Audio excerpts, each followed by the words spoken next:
வணக்கம் everyone. Welcome to Chronicle Decode AI podcast. இன்றைய வீடியோவில் தி இந்தியன் எக்ஸ்பிரஸ் 26 மே 2026 எடிஷன்ல இருந்து முக்கியமான current affairs simple and analytical வேல யூபிஎஸ்சி எக்ஸாம் பெர்ஸ்பெக்டிவ் உடன் டிஸ்கஸ் பண்ண போகிறோம். கண்டிப்பா இது ரொம்பவே முக்கியமான ஒரு செஷன். ஆமா, உங்களோட கமெண்ட்ஸ் அண்ட் ஃபீட்பேக் எங்க கண்டென்ட்டை இன்னும் இம்ப்ரூவ் பண்ண ஹெல்ப் பண்ணும். So don't forget to share your thoughts. Thank you for supporting. நிச்சயமா நேர்கள் அவங்களோட கருத்துக்களை பகிர்வது எங்களுக்கு ரொம்பவே ஊக்கமா இருக்கும். சரி, இப்போ நாம தலைப்புக்குள்ள போகலாம். ஒரு மாபெரும் கப்பலை நடுக்கடல்ல ஒரு பெரிய புயலுக்கு நடுவே செலுத்துவதை கொஞ்சம் கற்பனை செய்து பாருங்க.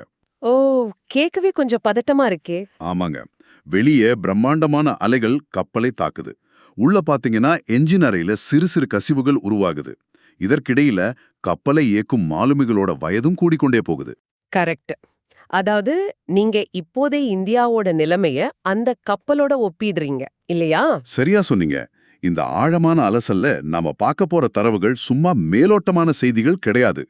இது நாட்டின் பொருளாதாரம், மக்கள் தொகை, அப்புறம் அறிவியல்னு பல விஷயங்களை இணைக்கும் ஒரு பெரிய வரைபடம். அந்த வரைபடத்தை உற்று கவனிக்கும் போது ஒரு தெளிவான சித்திரம் நமக்கு கிடைக்கும். வெளியே நடக்கும் உலகளாவிய பதற்றங்கள் எப்படி நேரா நம்ம சமையலறையும் விவசாயத்தையும் பாதிக்குதுன்னு நம்ம பார்க்கணும். அது மட்டும் இல்லாம உள்நாட்டுல நம்ம சட்டங்களும் கல்வி அமைப்புகளும் எப்படி திணறுதுங்கிறதையும் நம்ம புரிஞ்சுக்கணும். ஆமா, தனித்தனி செய்திகளா பார்க்காம அதோட ஆணிவேரை தேடி போவோம். அப்போ அந்த வெளியில இருக்கிற புயல்ல இருந்தே ஆரம்பிக்கலாம். நம்ம நிதியமைச்சர் சமீபத்துல 3F அப்படின்னு ஒரு வார்த்தையை பயன்படுத்தி இருக்கிறாங்க. ஃபியூல், ஃபர்டிலைசர், அப்புறம் ஃபாரின் எக்ஸ்சேஞ்ச். அதாவது எரிபொருள், உரம் மற்றும் அந்நிய செலாவணி.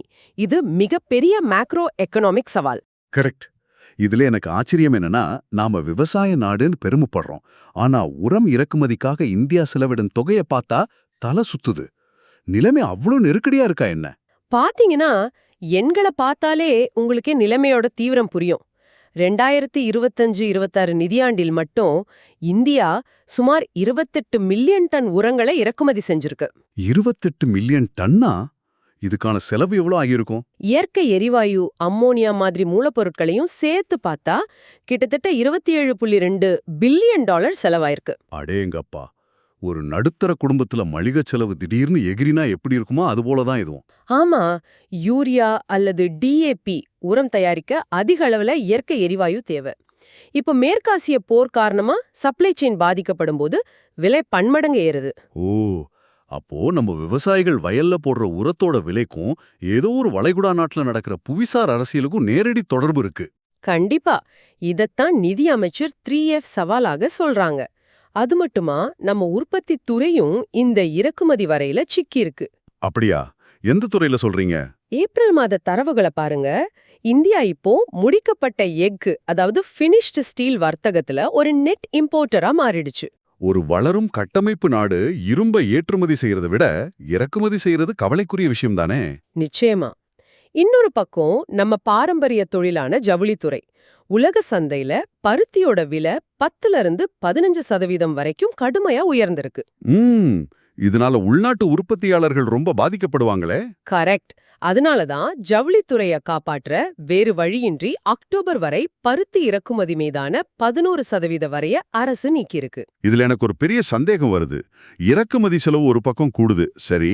அதே நேரத்துல டாலருக்கு நிகரான இந்திய ரூபாயின் மதிப்பும் 95 ரூபாயை தாண்டி சரிந்து கொண்டே போகுது. இது ரிசர்வ் பேங்க் ஆஃப் இந்தியாவுக்கு ஒரு மிகப்பெரிய தர்ம சங்கடம்னு சொல்லலாம். ஆனா பொருளாதார புத்தகங்கள்ல நாம என்ன படிச்சிருக்கோம்? ரூபாயின் மதிப்பு குறைந்தா அது ஏற்றுமதிக்கு நல்லதுன்னு தானே. அப்புறம் ஏன் RBI தலையிட்டு டாலர்களை விற்று ரூபாயை தாங்கி பிடிக்கணும்? நீங்க சொல்றது தத்துவார்த்தமான கோட்பாடு. ஆனா நிஜ உலகின் வர்த்தகம் ரொம்ப சிக்கலானது. ரூபாயின் மதிப்பு குறைந்தால் ஏற்றுமதிக்கு லாபம்தான். ஆனா எப்போ? உள்நாட்டு மூலப்பொருட்களை வச்சு தயாரிக்கும் போது இல்லையா? சரியா சொன்னீங்க.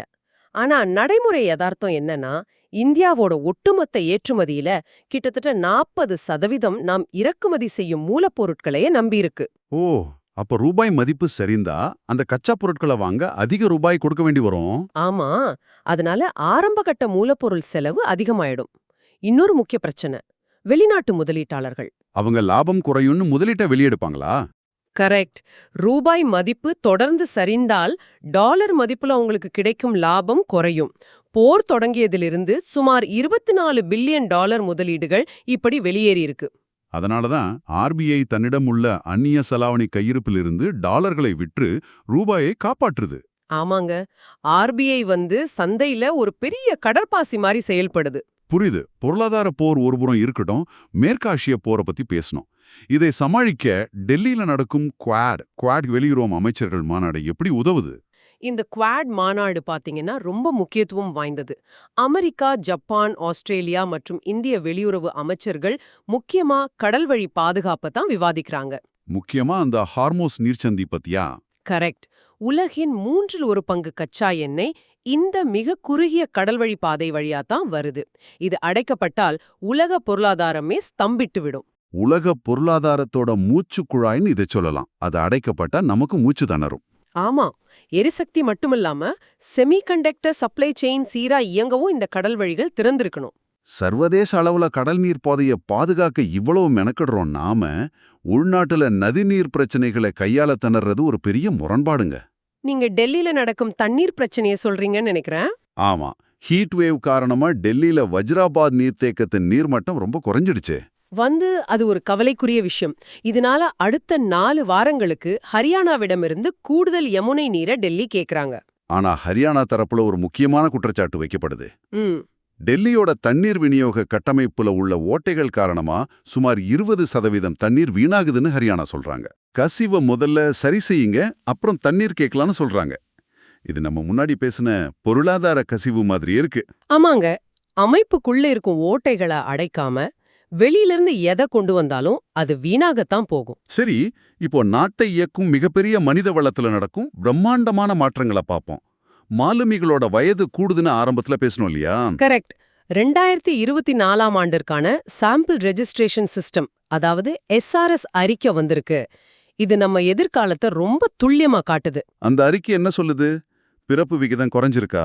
ஆமா, இந்தியாவின் பிறப்பு விகிதம் 1000 பேருக்கு 18.3ஆக குறைஞ்சிருக்கு.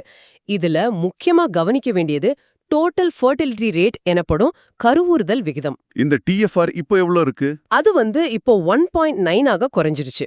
1.9 தானா? ஆனா மக்கள் தொகை சீரா இருக்கணும்னா ரீப்ளேஸ்மெண்ட் லெவல் 2.1 இருக்கணுமே. இந்தியாவின் மக்கள் தொகை சுருங்க போகுது. அப்போ நாம மெல்ல மெல்ல முதியோர்களின் நாடா மாறப் போறோமா? கேரளாவோட தற்போதைய நிலைமை தான் ஒட்டுமொத்த இந்தியாவோட எதிர்காலமா? கண்டிப்பா அப்படி சொல்லலாம். கேரளாவோட தற்போதைய கருவுறுதல் விகிதம் வெறும் 1.35 தான் இருக்கு. ஓ, அங்க 60 வயதிற்கும் மேற்பட்டவர்களின் எண்ணிக்கை ரொம்ப வேகமா அதிகரிக்குதுன்னு படிச்சேன். ஆமாங்க, அடுத்த 10 ஆண்டுகள்ல அங்க 23% பேர் முதியோர்களா இருப்பாங்க. இத புரிஞ்சுகிட்ட கேரளா அரசு இந்தியாவிலே முதன்முறையா முதியோர் நலனுக்காக ஒரு தனித்துறைய உருவாக்கியிருக்காங்க. இது ஒரு அருமையான முன்னெடுப்பு. கேர் எக்கானமி இனி வரும் காலங்கள்ல ஒரு பெரிய துறையா மாறும். ஆனா சமூகம் இப்படி மாறும்போது நம்ம சட்டங்களும் தயாரா இருக்கணுமே. அசாம்ல கொண்டு வரப்பட்டுள்ள பொது சிவில் சட்ட மசோதா UCC பில் இதுக்கு ஒரு உதாரணம். மாறும் சமூக உறவுகளை சட்டத்தால கட்டுப்படுத்த பாக்குறாங்க. அந்த லிவ்-இன் உறவுகளை பதிவு செய்வது கட்டாயம்னு சொல்ற சட்டம் தானே? ஆமா, 1 மாதத்திற்கு மேல் பதிவு செய்யாம வாழ்ந்தால் 3 மாதம் சிறை அல்லது 10,000 ரூபாய் அபராதம்னு அந்த மசோதா சொல்லுது. ஆனா ஒரு சட்டம் அனைவருக்கும் சமம்னு சொல்லும் போதே பழங்குடியினருக்கு இதுல விலக்களிக்கப்பட்டிருக்க. பாத்தீங்கன்னா அசாம் மக்கள் தொகையில 12% மேலுள்ள பழங்குடியினருக்கு இந்த UCC சட்டத்திலிருந்து விலக்கு கொடுத்திருக்காங்க. இது அரசியலமைப்பு சட்டம் வழங்கும் சிறப்பு உரிமை காரணமா நடக்குதா? கரெக்ட். அவங்களோட தனித்துவமான கலாச்சாரத்தை பாதுகாக்க இந்த விலக்கு அவசியமாகுது. சரி, சட்டங்களை உருவாக்குவது ஒரு புறம் இருக்கட்டும், ஆனா தேர்வுகள் நடத்தும் அமைப்பான NTA பத்தி உச்சநீதிமன்றம் கடுமையா சாடியிருக்காங்களே. இது ரொம்பவே வருத்தமான விஷயம். நீட் வினாத்தாள் கசிவு வழக்குல NTAவின் செயல்பாடுகள் முற்றிலும் அதிருப்தி அளிப்பதாக நீதிமன்றம் சொல்லியிருக்கு. முந்தைய தவறுகளிலிருந்து அவங்க எந்த பாடமும் கற்கலையா? ஆமாங்க, முக்கியமா 2024இல் அமைக்கப்பட்ட ராதாகிருஷ்ணன் தலைமையிலான நிபுணர் குழு அளித்த பரிந்துரைகளை NTA சரிவர நடைமுறைப்படுத்தலன்னு கோர்ட் கேள்வி எழுப்பியிருக்கு.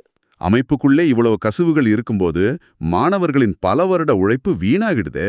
இது தேசத்துக்கே பெரிய இழப்பு. இளைஞர்கள் தான் ஒரு நாட்டின் மிகப்பெரிய பலம். அதேபோல உள்நாட்டு பாதுகாப்பு ரொம்ப முக்கியம். ஜார்க்கண்டில் மாவோயிஸ்டுகள் சரணடைந்த செய்தி கேள்விப்பட்டீங்களா? ஆமா, அது உள்நாட்டு பாதுகாப்புல ஒரு பெரிய மைல்கல் தானே. கண்டிப்பா. ஜார்க்கண்டில் மிசிர் பெஸ்ரா குழுவை சேர்ந்த 27 மாவோயிஸ்டுகள் சரணடைஞ்சிருக்காங்க. ஆயுதங்களை கீழே போட்டுட்டு சமூக நீரோட்டத்துக்கு திரும்பியிருக்காங்க. இது வரவேற்கத்தக்கது. ஆனா அவங்களால் கடத்தப்பட்ட சிஆர்பிஎஃப் வீரர் பாதல் முர்மு இன்னும் கண்டுபிடிக்கப்படலையே. அது ஒரு பெரும் கவலையா தொடருது. உள்நாட்டு பாதுகாப்பு எவ்ளோ சிக்கலானதுன்னு இது காட்டுது. அரசியல், பொருளாதாரம்னு நிறைய பார்த்துட்டோம். இப்போ கொஞ்சம் அறிவியல் பக்கம் போகலாம். ஐஐடி மெட்ராஸ் மற்றும் ஐஏஎஸ்சி விஞ்ஞானிகள் ஒரு பெரிய சாதனை செஞ்சிருக்காங்களே. இது உலக அறிவியல் வரலாற்றிலேயே ஒரு மிகப்பெரிய மைல்கல். அவங்க ஒரு கார்பன் இல்லாத மூலக்கூறை உருவாக்கியிருக்காங்க. கார்பன் இல்லாத மூலக்கூறா? இத நேர்களுக்கு புரியுற மாதிரி கொஞ்சம் எளிமையா சொல்ல முடியுமா? இத பாத்தீங்கன்னா ஒரு பிஸ்கட் சாண்ட்விச் மாதிரி கற்பனை செஞ்சுக்கோங்க. வேதியியல்ல பெரோசின் அப்படின்னு ஒரு புகழ்பெற்ற மூலக்கூறு இருக்கு. ஓகே, அந்த சாண்ட்விச் அமைப்பு எப்படி இருக்கும்? மேல ஒரு வளையம், கீழே ஒரு வளையம் இருக்கும், நடுவுல இரும்பு இருக்கும். கடந்த 70 வருஷமா இந்த வளையங்கள் கார்பனால் மட்டுமே உருவாக்கப்பட்டிருந்துச்சு. அப்போ கார்பனை எடுத்துட்டு வேற அணுக்களை வைக்க உலக விஞ்ஞானிகள் ரொம்ப நாளா முயற்சி செஞ்சாங்களா? ஆமா, ஆனா கார்பனை எடுத்தவுடன் அந்த அமைப்பு உதிர்ந்து போயிடும். அதத்தான் இப்போ நம்ம இந்திய விஞ்ஞானிகள் மாற்றி அமைச்சு ஜெயிச்சிருக்காங்க. வாவ்! கார்பனுக்கு பதிலா அவங்க என்ன பயன்படுத்தினாங்க? கார்பனுக்கு பதிலா போரான், நைட்ரஜன் மற்றும் பாஸ்பரஸ் அணுக்களை இணைத்து நடுவுல இரும்ப வச்சு இந்த சாண்ட்விச்சை வெற்றிகரமா உருவாக்கியிருக்காங்க. இது கேட்பதற்கே ரொம்ப பெருமையா இருக்கு. ஆனா சாதாரண மனிதர்களின் வாழ்க்கையில இதனால என்ன பயன் கிடைக்கும்? இது அடிப்படை அறிவியல்ங்க. இதோட நேரடி பயன் உடனே தெரியாது. ஆனா எதிர்காலத்துல புதிய மருந்துகள் கண்டுபிடிக்கவும் அட்வான்ஸ்ட் மெட்டீரியல்ஸ் உருவாக்கவும் இது ரொம்ப பயன்படும். உலகளாவிய அறிவியல் ஆராய்ச்சியில இந்தியாவின் ஆதிக்கத்தை இது நிலைநிறுத்துதுன்னு சொல்லலாம். நிச்சயமா. சீனா, அமெரிக்காவுக்கு இணையா நாமளும் ஒரு அறிவியல் சூப்பர் பவர்னு நிரூபிச்சிருக்கோம். என்ன ஒரு அற்புதமான பயணம்! வெளியில நடக்கும் ஹார்மஸ் வளைகுடா அரசியல், உள்நாட்டுல உரம் பிரச்சனை, ரூபாயை காப்பாற்ற போராடும் ஆர்பிஐ, அப்புறம் வயதாங்கி வரும் மக்கள் தொகை, அறிவியல்னு எல்லாத்தையும் ஆழமா அலசிட்டோம். ஆமாங்க. ஒரு நாட்டின் வளர்ச்சி எப்போதுமே நேர்கோட்ல பயணிக்காது. பல முரண்பாடுகளை தாண்டி தான் போகணும். இந்த ஆழமான அலசலை முடிக்கும் முன் நேயர்களிடம் ஒரு சிந்தனையை விட்டுச் செல்வோம். ஒருபுறம் கேரளாவை போல இந்தியாவின் முதியோர் மக்கள் தொகை வேகமா அதிகரிக்குது. அவங்கள பராமரிக்க நமக்கு மிகப்பெரிய மனித வளம் தேவைப்படும். ஆனா மறுபுறம் அந்த மனித வளமா இருக்க வேண்டிய இளைஞர்கள் என்டிஏ போன்ற அமைப்புகளின் தொடர் தோல்விகளால் பாதுகாப்பான கல்வியை பெற முடியாம திணறாங்க. அதாவது டெமோகிராஃபிக் டிவிடெண்ட நம்ம சரியா பயன்படுத்தலையோன்னு தோணுது. கரெக்ட். இளைஞர்களின் ஆற்றலை முழுமையா பயன்படுத்திக் கொள்ளும் இந்த வரலாற்று பொற்காலத்தை நாம் தவற விடுகிறோமா? இளைஞர்கள் இல்லாமல் பெருகி வரும் முதியோர்களை நாளை யார் தாங்கி பிடிப்பார்கள்? இது ரொம்பவே ஆழமான கேள்வி. இந்த இரண்டு முரண்பாடான செய்திகளும் எப்படி உங்கள் எதிர்காலத்தை பாதிக்கப் போகுதுன்னு நீங்களே சிந்தியுங்கள். தொடர்ந்து படியுங்கள், கேள்விகளை கேளுங்கள். அடுத்த சுவாரஸ்யமான ஆழமான அலசலில் உங்களை சந்திக்கிறோம். நன்றி.